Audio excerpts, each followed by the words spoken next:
수많은 사람들이 예수 그리스도 이름을 믿음으로 죄사함 구속함을 입고 온 마음과 정성을 다해서 하나님을 사랑하며 헌신해 왔습니다.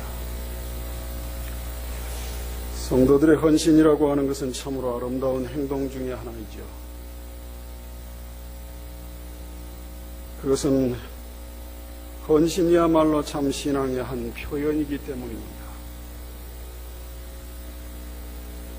그럼에도 불구하고 우리는 종종 우리가 진정으로 올바른 헌신을 하고 있는지 생각해야 합니다. 그것은 바로 많은 사람들이 하나님과 우리 주 예수 그리스도를 믿으며 헌신한다고 말은 하지만 때로는 그것이 하나님의 마음에 합당치 않을 때도 있기 때문이지요. 나는 헌신한다고 하는데 그 헌신이 전적으로 자신의 마음에 합당한, 자신에게만 합당한 헌신이고 하나님께는 합당하지 않는 헌신이 될 수 있다는 뜻이죠.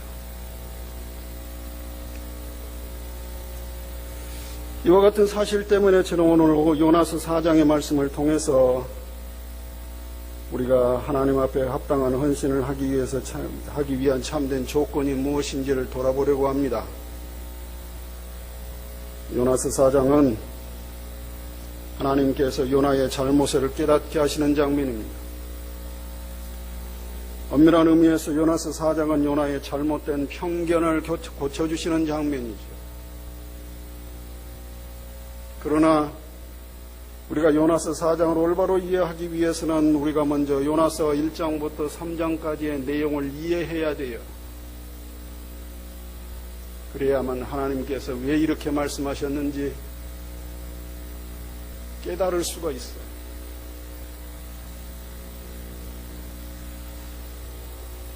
성경에 따르면 인간의 삶의 목적은 하나님의 영광을 위한 삶이어야 한다고 했습니다.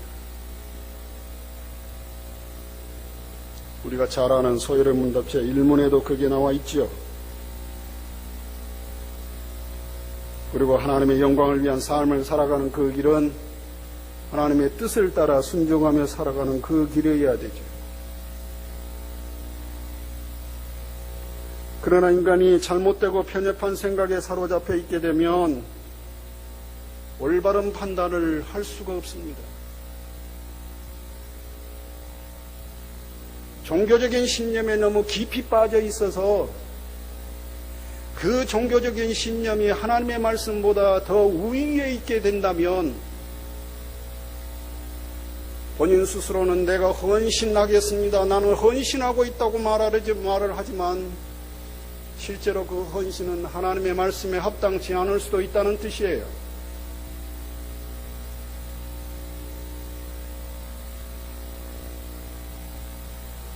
요나서를 보면 요나라고 하는 인물은 참 특이한 인물입니다. 그는 하나님의 선지자로 부름을 받았으면서도 불구하고 결코 하나님의 말씀에는 잘 순종하지 않는 선지자지요. 요나가 하나님의 부르심을 받아서 하나님의 말씀을 전파하라고 전할 이 사명을 받았음에도 불구하고 그가 거부한 이유는 무엇일까? 그가 가지고 있는 편견이에요. 편견. 종교적인 편견이 그로 하여금 하나님의 말씀을 가로막아 버렸습니다.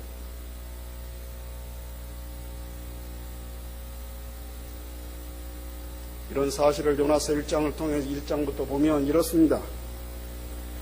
요나서 1장에 따르면 하나님께서 선지자 요나에게 니느웨로 가서 그것을 쳐서 외치라. 그 악독이 내 앞에 상달하였음이니라 하고 선포해요. 한마디로 말해서 요나에게 니느웨로 가라는 거예요. 근데 그 당시 요나 선지자가 사역하고 있을 그 당시에 니느웨는 아수르, 이스라엘의 최대적인 아수르의 한 도시였습니다. 수도까지는 아니었고요. 최대 도시였죠. 왜 하필이면 하나님께서 저 죽어 마땅한 대적들에게 원수의 나라에 나를 보내셨을까? 저들은 죽어도 마땅하고 죽어도 합당한데 왜 나를 보내서 저들에게 복음을 전하라고 하신 것인가? 성경에 따르면 요나는 하나님의 말씀에 불순종해서 여호와의 낯을 피하여 니느웨의 반대 방향인 다시스로 도망합니다. 지금의 스페인 쪽으로 가요.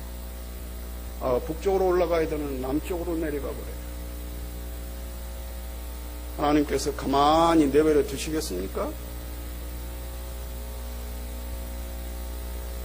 하나님께서 폭풍을 일으키심으로 요나를 추격하십니다. 소위 말해서 하나님의 대추격 작전이 벌어지죠.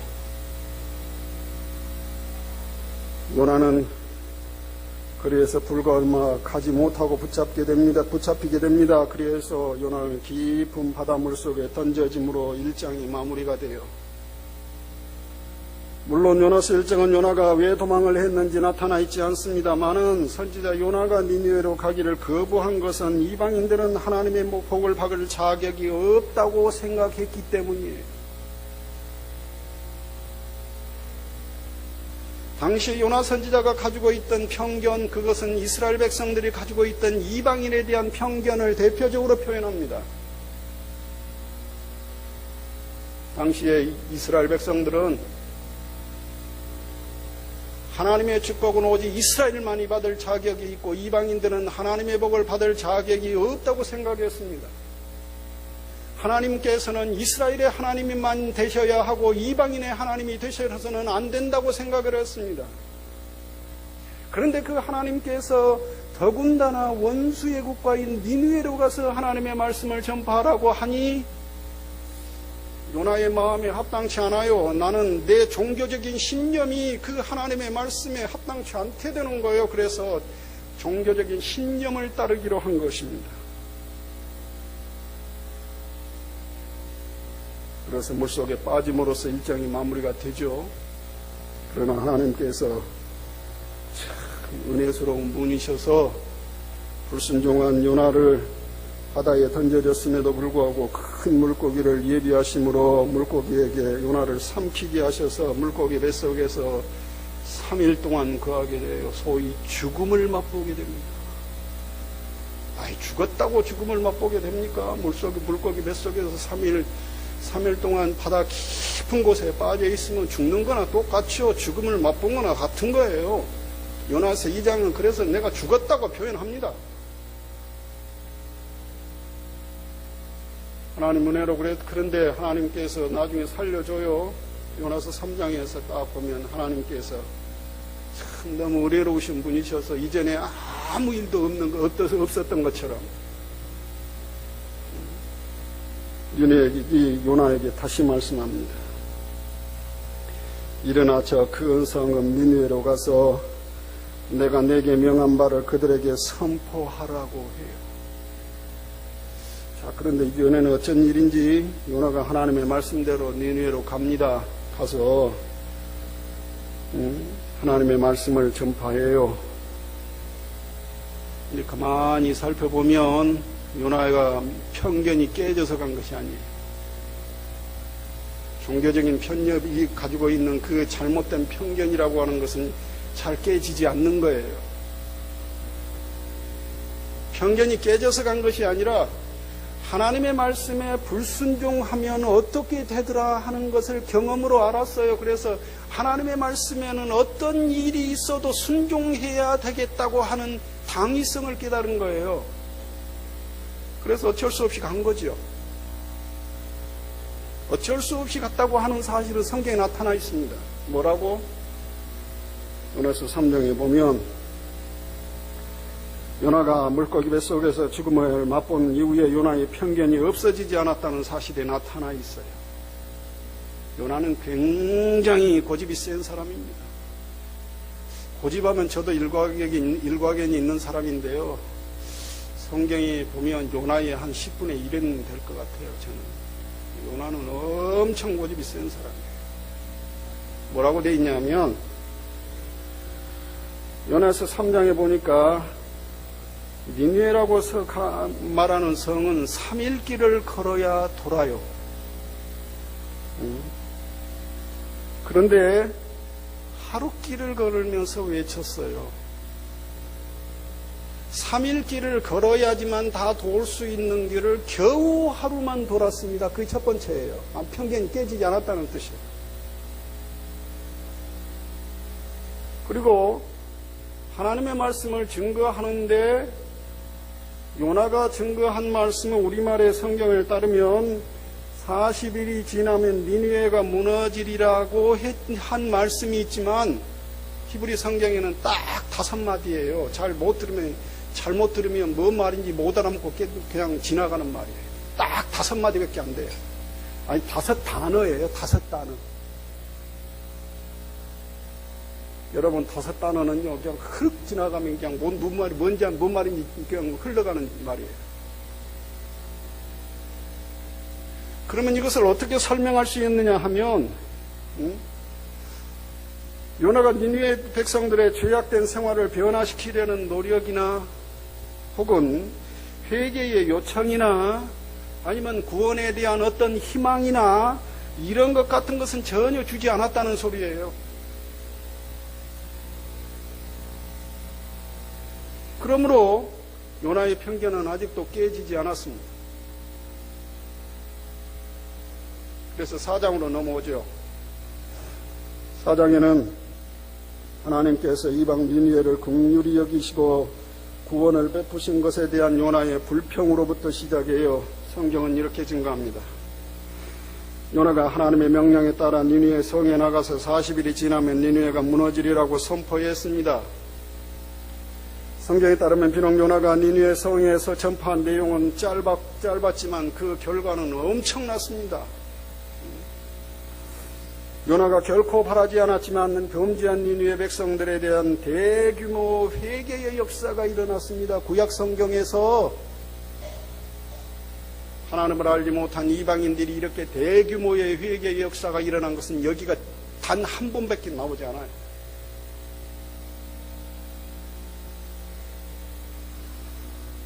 그래서 요나서 3장 10절에 따르면 하나님께서 이방 니느웨 백성들이 그 악한 길에서 돌이켜 떠난 것을 감찰하시고 뜻을 돌이키사 그들에게 내리리라고 말씀하신 재앙을 내리지 아니하셨다고 증거를 합니다. 그러자 요나서 4장에 이르게 되면 하나님께서 이방 니느웨의 심판을 내리지 않으신 것에 대해서 요나가 심히 싫어하고 하나님께 극도의 분노의 표시를 나타냅니다. 뭔 이런 일이 다 있냐고 하나님께 항의를 하는 거죠. 요나가 하나님께 어느 정도 분노했는지에 대해서 한글 개역성경보다는 히브리 성경이 잘 나타나 있는데요. 2개의 단어를 통해서 알 수 있습니다. 첫째는 싫어하다 하는 말이에요.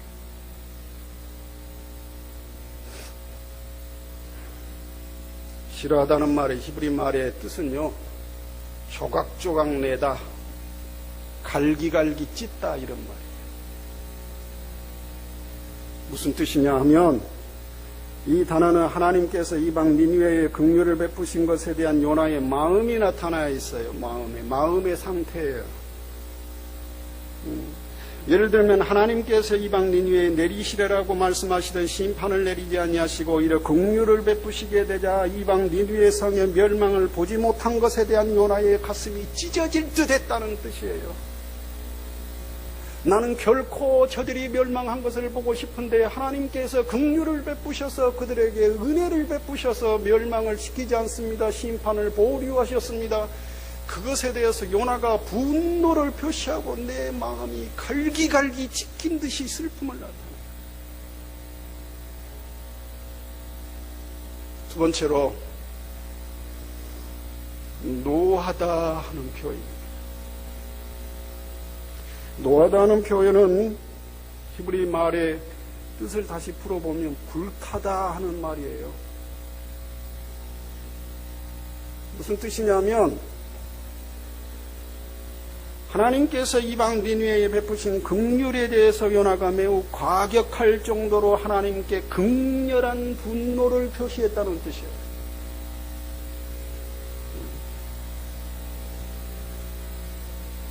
심히 괴로워할 정도로 싫어했으며 오히려 하나님께 큰 소리를 내며 펄쩍펄쩍 뛰며 하나님 잘못됐습니다.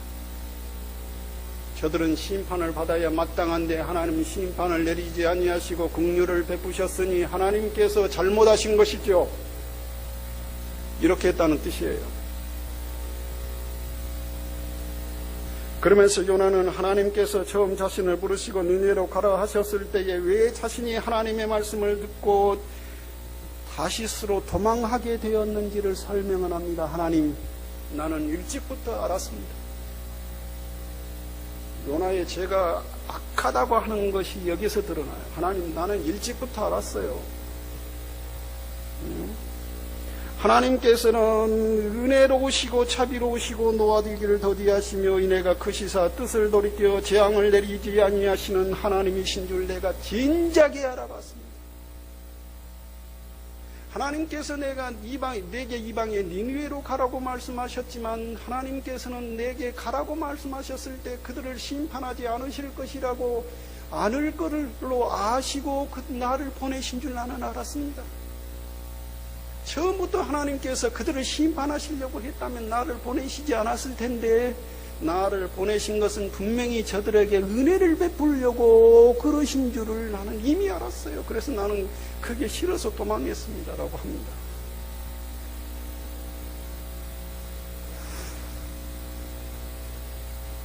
한마디로 말하면 선지자 요나는 하나님께서 자신을 니느웨로 보내심으로 그들을 쳐서 외치라고 하셨지만 그럼에도 불구하고 하나님께서 요나를 이방 니느웨로 보내신 궁극적인 이유는 이방 니느웨를 심판하시려는 것이 아니라 그들에게 긍휼을 베풀려고 하시는 것인 줄 알았다는 거지.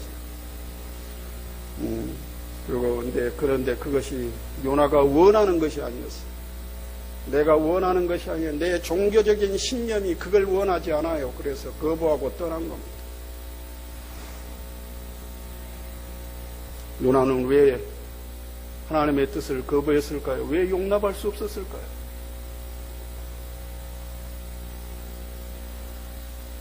그것은 요나를 비롯해서 구약의 이스라엘 백성들이 가지고 있었던 선민사상에서 비롯된 겁니다.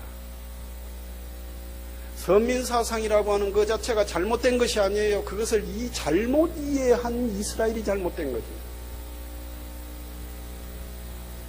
이스라엘 백성들이 하나님의 선민사상을 어떻게 잘못 이해했냐 하면 그들은 하나님의 선민이라고 우리는 하나님의 택함받은 선민이므로 하나님의 축복은 오직 이스라엘만이 받아야 되고 이방인들에게 내려져서는 안 된다고 생각했어요. 하나님은 오직 이스라엘만의 하나님이 되셔야 하고 이방인의 하나님이 되셔서는 안 된다고 생각을 했습니다.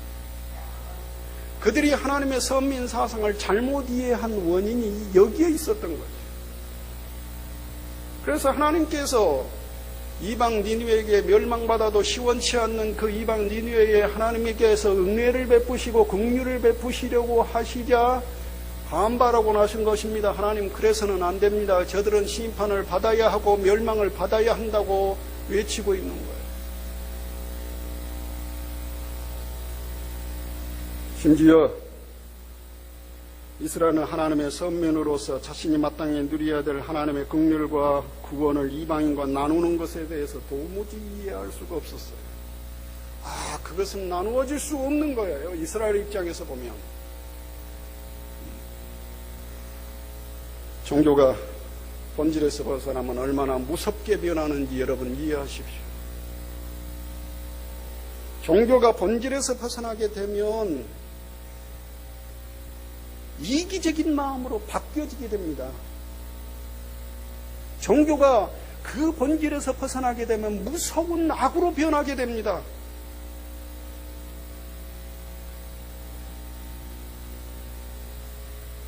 심지어 하나님께서 이방 니느웨에 베푸신 긍휼로 인해서 요나의 분노가 어느 정도였는지 단적으로 보여주는 말씀이 본문 3절에 나타나 있습니다. 성경은 요나가 하나님을 향하여 여호와여 원컨대 이제 내 생명을 취하소서 사는 것보다 죽는 것이 내게 낫습니다. 뭐가 잘못됐냐고요? 구약의 이스라엘 백성들은 이스라엘 백성들이 범죄할 때마다 구약의 이스라엘의 선지자들은 하나님 내 생명을 취하시고 저들을 용서해 주시옵소서라고 선지자들은 기도했어요. 그게 선지자들의 대표적인 특징이에요. 이스라엘 백성들이 범죄할 때마다 하나님 내 생명을 데려가시고 하나님 저들의 죄를 용서하여 주시옵소서. 이게 선지자들이 하는 행동이었단 말이에요. 그런데 오늘 본문의 말씀에서 요나는 전혀 다른 형태의 기도를 해요. 하나님, 저들을 살리시려면 내 생명을 거두가십시오. 나는 죽어도 저들이 하나님의 은혜를 받는 것은 나는 못 보겠습니다. 차라리 저들에게 은혜를 베푸시려거든 나를 죽이십시오. 옛날 어떤 경우에 그러죠. 차라리 나를 죽이고 데려가라. 이런 뜻이에요. 나를 죽이고 저들에게 은혜를 베풀어 주세요라고 했단 말이에요. 기도가 완전히 다른 형태의 기도에 내 생명을 걸고 하나님 저들에게 은혜를 베푸지 마시옵소서. 내 생명을 걸고 저들에게 은혜를 베푸서는 안 된다고 기도를 하고 있는 거예요. 정반대의 기도를 하고 있는 거예요.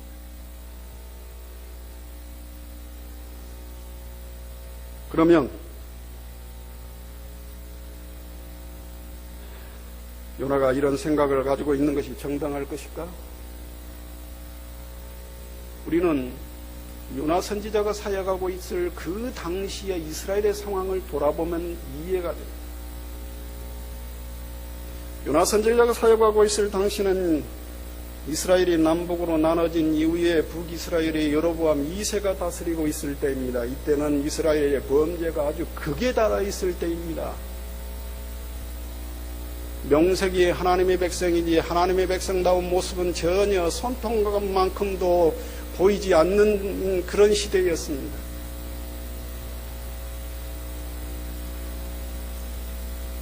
성경은 그들을 이미 이방인 취급하고 있습니다. 이방인보다 더 악한 상태에 되어버리고 말았습니다. 그럼에도 불구하고 그들은 그들의 스스로 우리는 하나님의 거룩한 백성이므로 우리는 은혜를 받을 자격이 있다고 생각했습니다.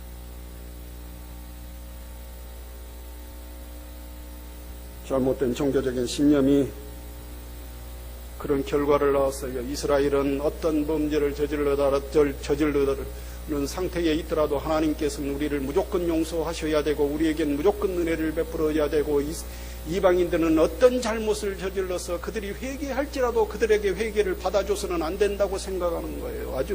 하나님을 아주 편협한 하나님으로 하나님을 아주 잘못되게 이해하고 있었다는 말.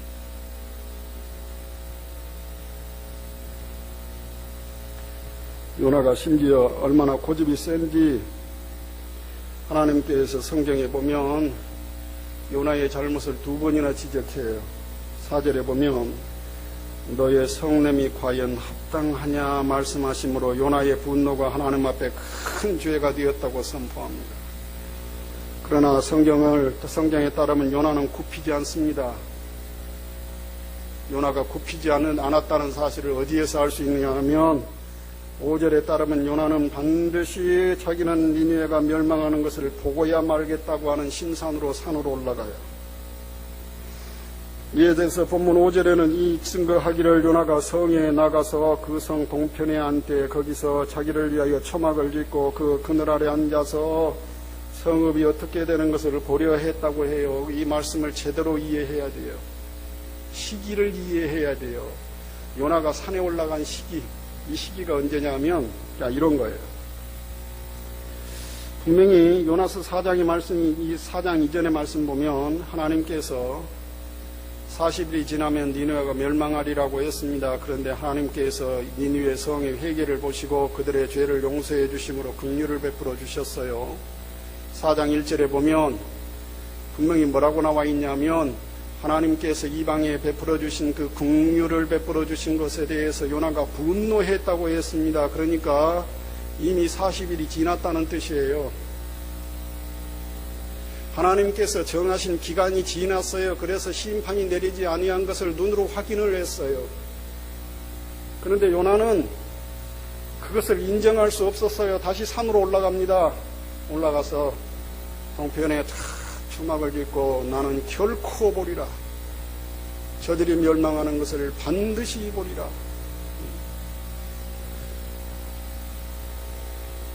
이런 요나는 자신의 이익을 위해서 종교를 이용하는 대표적인 인간성을 보여주지요.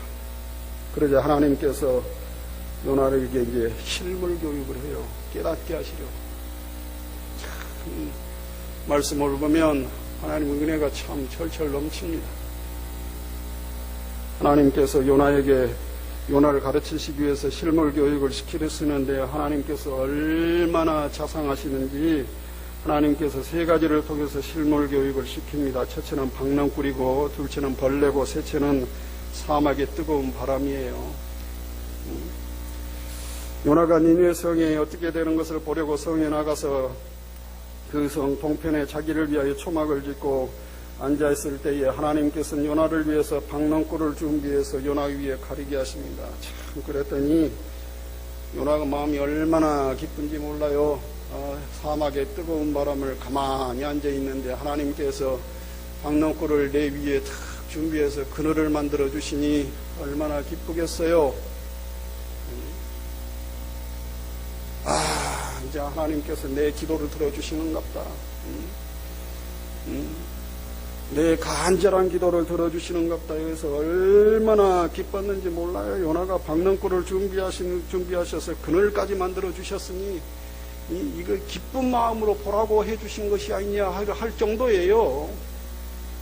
그래도 뒷날 되니까 벌레가 와서 싹 씹어서 시들어버립니다. 그까지는 좋아요. 그 다음에 뭘 보내냐 하면 사막의 뜨거운 동풍을 보내요. 이 동풍이 얼마나 뜨거운 것이냐면요. 성경을 보면 동풍이라고 하는 것이 얼마나 뜨거우냐 하면 이 가나안 지방에는 5월부터 10월까지 아라비아 사막에서 뜨거운 바람이 불어요. 지중해 쪽으로 불어요. 그런데 이 바람이 얼마나 뜨거운지 성경을 통해서 홍해를 가른 것도 동풍이었습니다.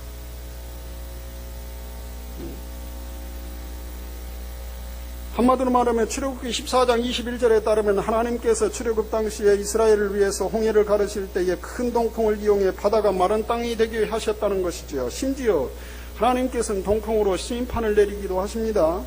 이와 같이 사막의 뜨거운 햇빛과 사막에서 불어온 뜨거운 동풍은 니느웨 성이 어떻게 되는 것을 보려고 산 위에 올라갔던 요나에게 있어서는 괴롭게 했어요. 요나는 전날에 시원하고 마음이 편안했고 기뻐했다가 뒷날을 뜨거운 바람 때문에 그냥 얼마나 괴로운지 몰라요. 성경이 그 표현을 홍곤했다고 해요. 우리말로 표현하면 정신을 잃을 정도였다는 뜻이에요.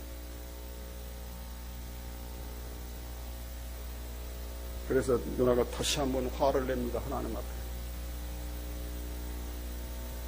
그래서 또 한 번 하나님께서 너의 성냄이 합당치 않다. 그러면 하나님께서 실물 교육을 시키신 목적은 무엇일까요? 본문 10절, 11절에 그 이유가 나타나 있습니다.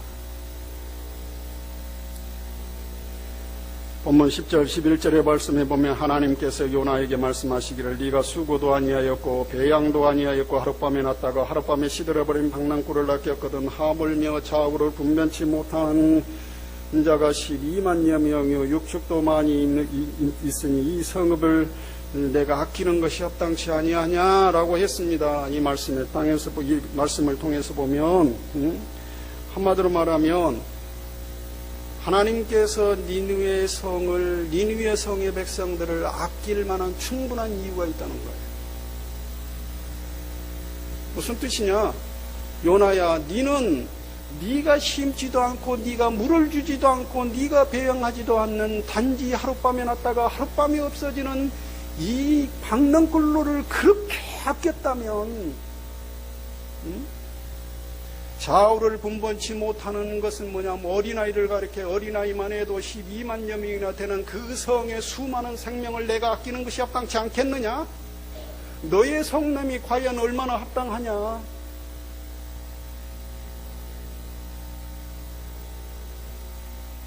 한마디로 말하면 요나가 하룻밤에 났다가 하룻밤에 없어지는 박농굴로 인해서 시들어버린 박농굴로 인해서 슬퍼하고 괴로워하고 있을 때에 하나님께서는 그 요나의 마음을 보시고 아파했던 것. 심지어 하나님께서는 그 성의 좌우를 분별치 못하는 자가 12만여 명이기 때문에 어른들을 포함해서 노인까지 포함하면 숫자가 어마어마하니 많겠죠. 그 많은 생명들로 인해서 하나님께서는 마음이 아파하시고 그들을 구원하시기로 하셨다는 거예요. 그러므로 이 말씀에 따르면 이방인을 향한 선교적인 비전이 나타나 있습니다. 여쪽에 하나님께서 창세기 12장 3절과 22장 18절에서 아브라함에게 말씀하시기를 내가 너와 내 자손으로 인하여 천하 만민에게 복을 주리라고 말씀하셨습니다. 그리함으로 하나님께서는 하나님의 구원의 역사를 유대인만 아니라 이방인까지 포함시키셨습니다. 요나 선지자와 같은 시기에 사역을 했던 호세아 선지자도 호세아 2장 23절에서 분명히 증거합니다. 내가 나를 위하여 이 땅에 심고 긍휼히 여김을 받지 못하였던 자를 긍휼히 여기며 내 백성이 아니었던 자를 향해서 이르기를 너는 내 백성이라 하리라.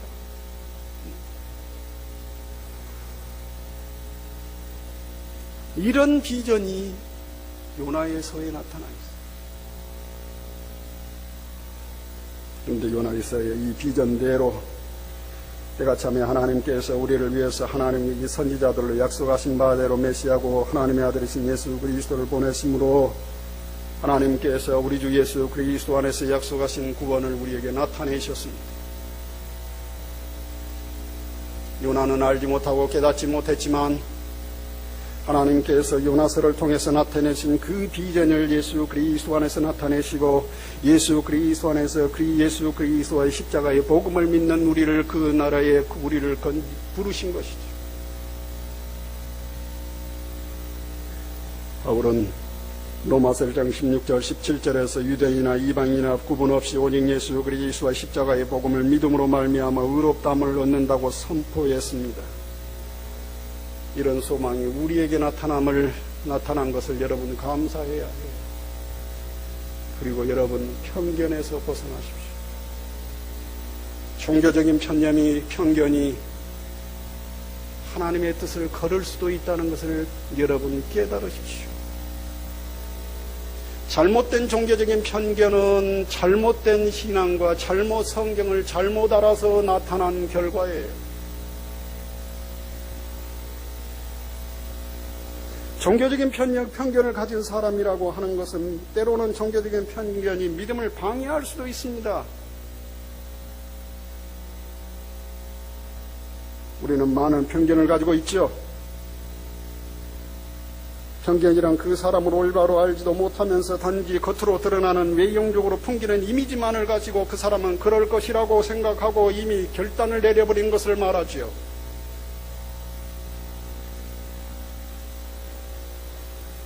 그런 경우에는 결코 그 사람에게 복음을 전파할 수 없습니다.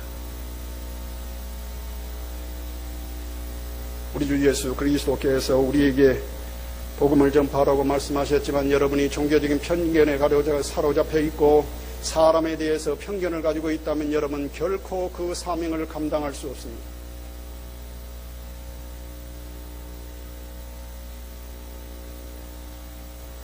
편견에서 벗어나려면 성경으로 돌아와야 되겠지요. 오직 하나님의 말씀에 합당하게 믿음으로 살아가야 합니다. 주의 말씀을 올바로 알아야 편견에서 벗어나요. 다른 방법이 없어요. 그러므로 오늘 여러분들이 주의 뜻을 따라 살아가기를 소망하는 여러분은 편견에서 벗어나서 오직 하나님의 뜻에 진실되게 순종하는 여러분 되시기를 바랍니다.